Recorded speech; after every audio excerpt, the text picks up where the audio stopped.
Selamat pagi adik-adik, selamat berjumpa kembali dengan Kamira yang di pagi hari ini akan menyampaikan firman Tuhan.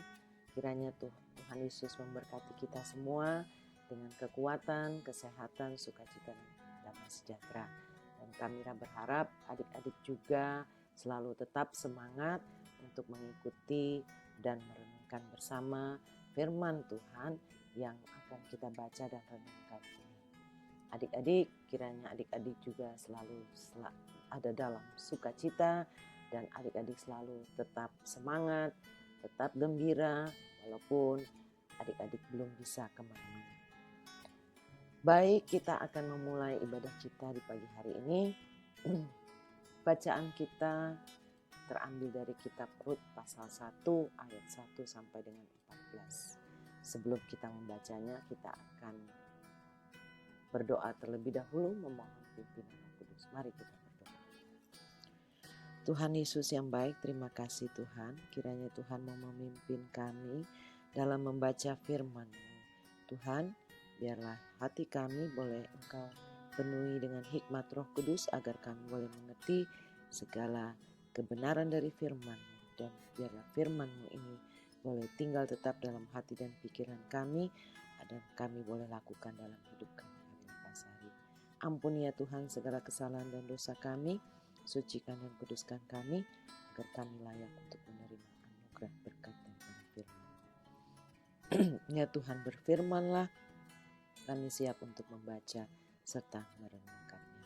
Di dalam nama Tuhan kami Yesus Kristus, kami berdoa dan mengucap syukur. Amin. Baik adik-adik, kita akan membaca bersama-sama. Bacaan kita terambil dari kitab Rut pasal 1 ayat 1 sampai dengan 14. Dengan judul Rut dan Naomi. Pada zaman para hakim memerintah, ada kelaparan di tanah Israel. Lalu pergilah seorang dari Betlehem Yehuda beserta istrinya dan kedua anaknya laki-laki ke daerah Moab untuk menetap di sana sebagai orang asing. Nama orang itu ialah Elimelek, nama istrinya Naomi, dan nama kedua anaknya Mahlon dan Kilion.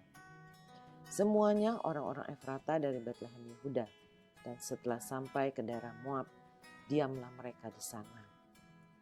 Kemudian matilah Elimelek suami Naomi, sehingga perempuan itu tertinggal dengan kedua anaknya. Keduanya mengambil perempuan Moab, yang pertama bernama Orpa, yang kedua bernama Rut, dan mereka diam di situ kira-kira 10 tahun lamanya. Lalu matilah juga keduanya, yakni Mahlon dan Kilion, sehingga perempuan itu kehilangan keduanya dan kedua anaknya dan suaminya. Kemudian berkemaslah ia dengan kedua menantunya, dan ia pulang dari daerah Moab. Sebab di daerah Moab ia mendengar bahwa Tuhan telah memperhatikan umatnya dan memberikan makanan kepada mereka. Maka berangkatlah ia dari tempat tinggalnya itu bersama-sama dengan kedua menantunya.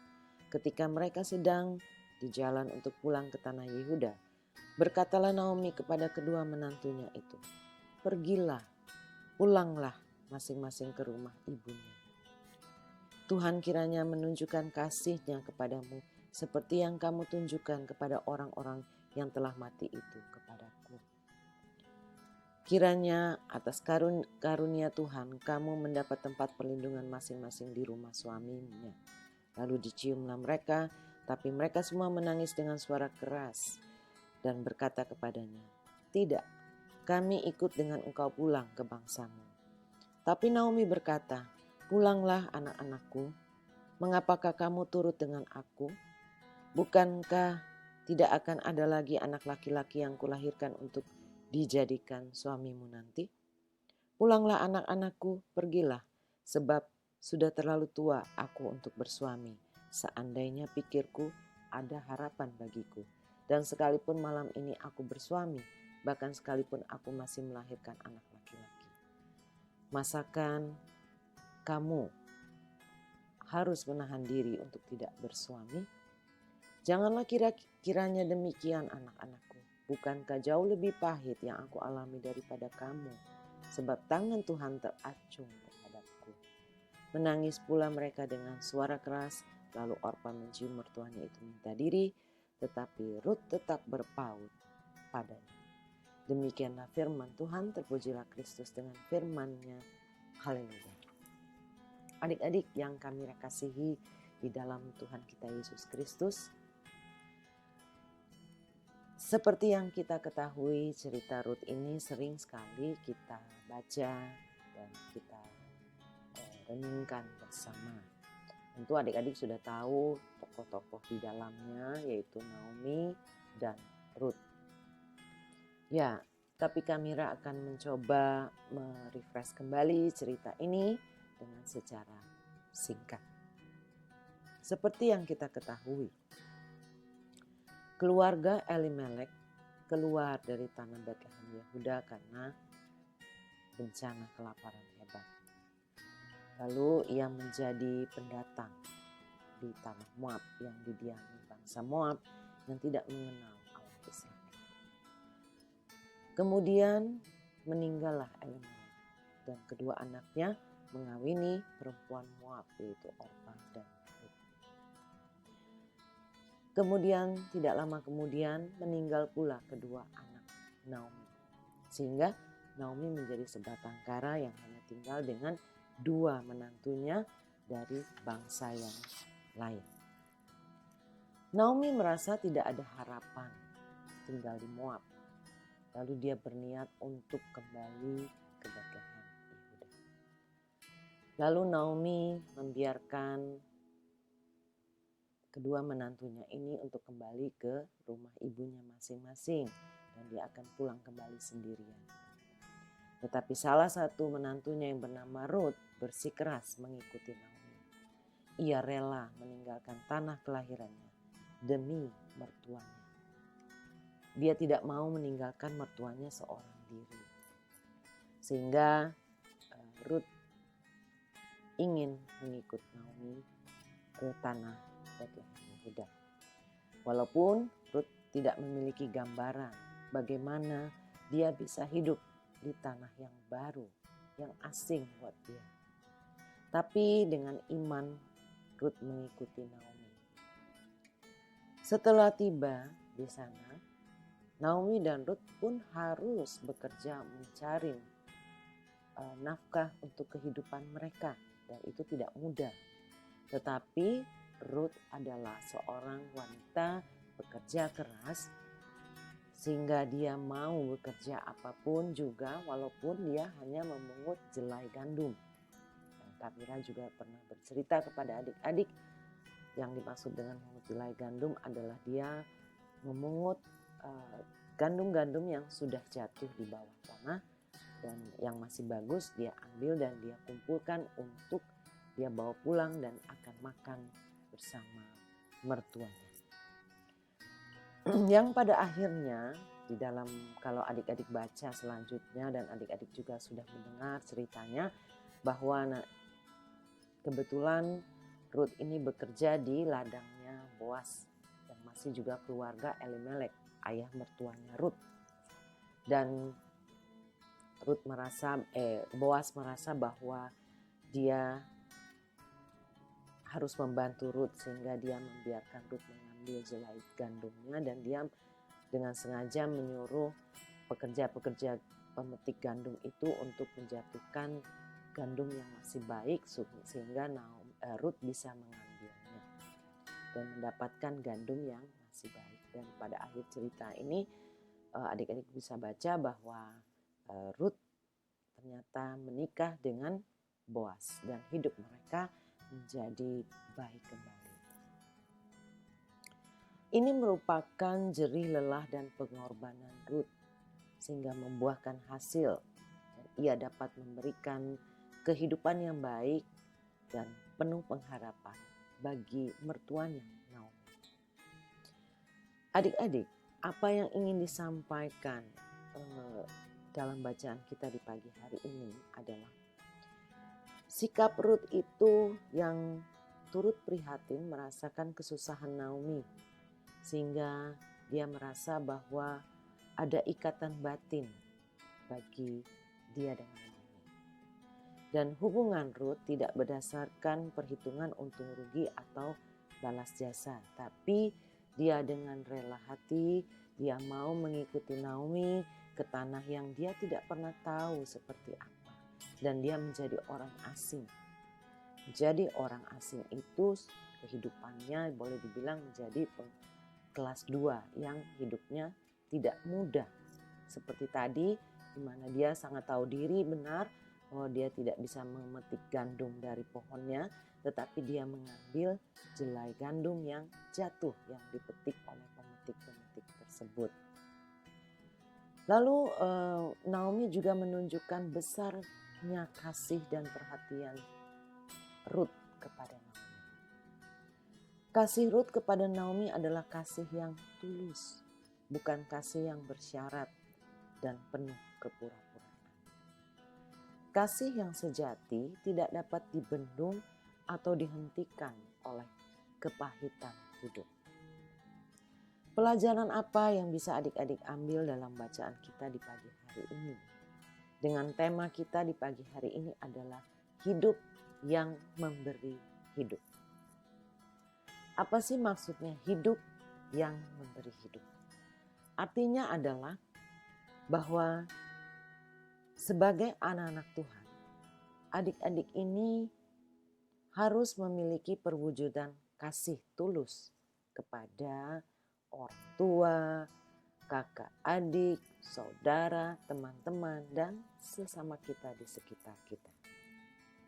Selain itu juga adik-adik harus memiliki perwujudan kasih tulus kepada siapapun juga tanpa melihat golongan, suku bangsa, ataupun ras, agama, dan sebagainya. Itulah yang diinginkan oleh Tuhan Yesus, karena Tuhan Yesus itu sendiri adalah kasih. Berhubungan dengan bulan Juni ini adalah bulan bagi GPIB adalah merupakan bulan pelayanan dan kesaksian atau sering disebut bulan Pelkes. Di mana kita sebagai anggota gereja harus menyatakan kasih kita kepada orang lain sehingga kita bisa menjadi saksi bagi kemuliaan Tuhan. Bagaimana adik-adik melakukan dan mewujudkan itu semua? Tadi Kamila bilang harus memiliki kasih yang tulus kepada orang tua. Bagaimana sih? Bukan hanya bilang, ya mama, aku mengasihi mama, papa, adik, kakak, dan sebagainya. Tapi bukan hanya sebatas di dalam kata-kata saja.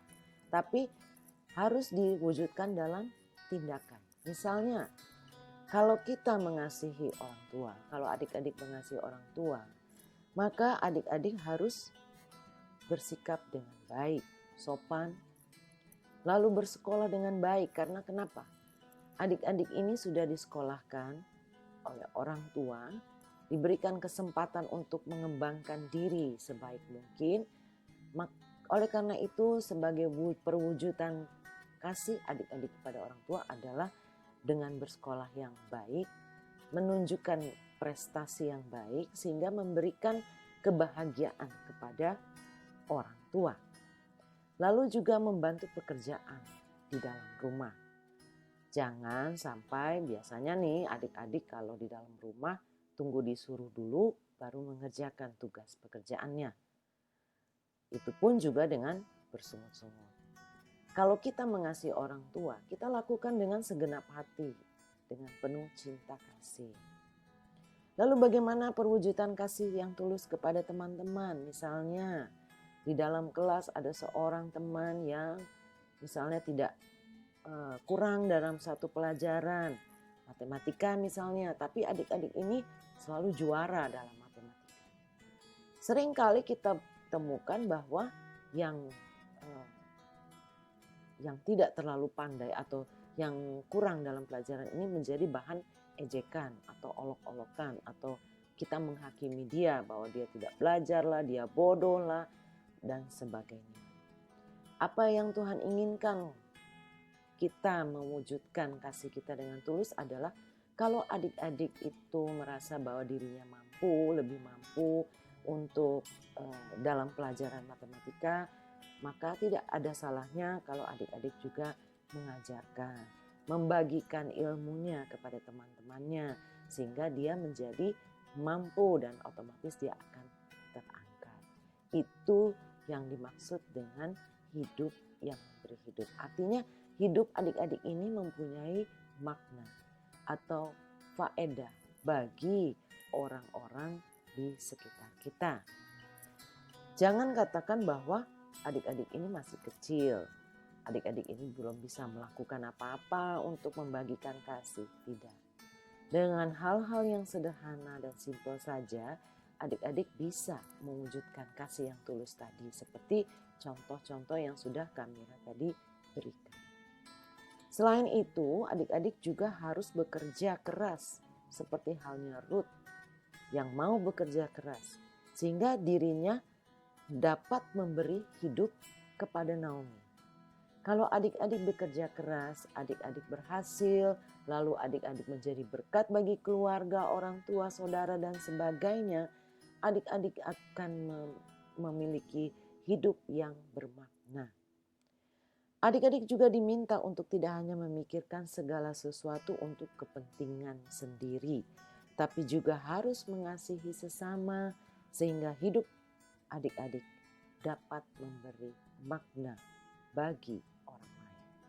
Kehadiran kita sebagai gereja mempunyai makna bagi orang-orang di sekitar kita. Itulah yang dimaksud dengan hidup yang memberi hidup, seperti tema kita di pagi ini. Dengan kata lain, hidup kita harus bermakna, hidup kita harus menghasilkan buah sehingga bisa membantu orang lain.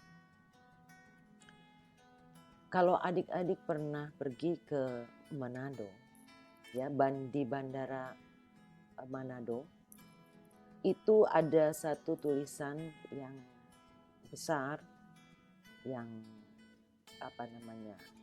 mempunyai makna yang dalam, yaitu tulisan itu ditulis oleh Sam Ratulangi dengan tulisan yang besar-besar.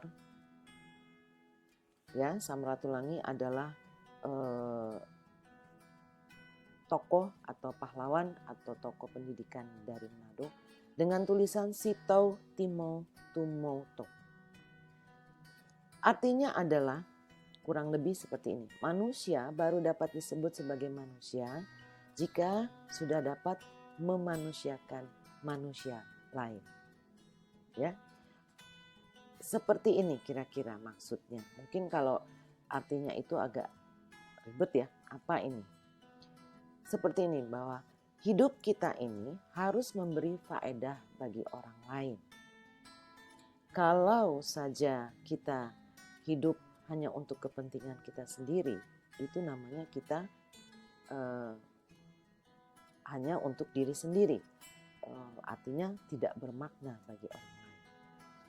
Sebagai seorang manusia yang adalah ciptaan Tuhan paling mulia, kebahagiaan utama kita adalah tak kala kita dapat menjadikan sesama manusia lebih terdidik, lebih pintar, lebih baik hidupnya. Disitulah baru seorang benar-benar memperoleh gelar kemanusiaannya. Begitu kata Sam Ratulangi. Yang maknanya tidak beda dengan hidup yang memberi hidup tadi, yang artinya kalau adik-adik pintar, jangan disimpan sendiri ilmunya, tapi dibagikan kepada adik-adik yang membutuhkan. Teman-teman adik-adik yang lain yang membutuhkan, sehingga teman-teman adik-adik juga menjadi pintar. Ada kepuasan tersendiri bagi kita apabila kita melihat hasil kerja keras kita pada orang lain. Jadi adik-adik, hiduplah dengan penuh makna dan faedah sehingga keberadaan kita sungguh bermakna. Dan keberadaan kita bukan menjadi batu sandungan, tapi keberadaan kita membawa sukacita, damai sejahtera. Tuhan memberkati. Selamat hari Minggu.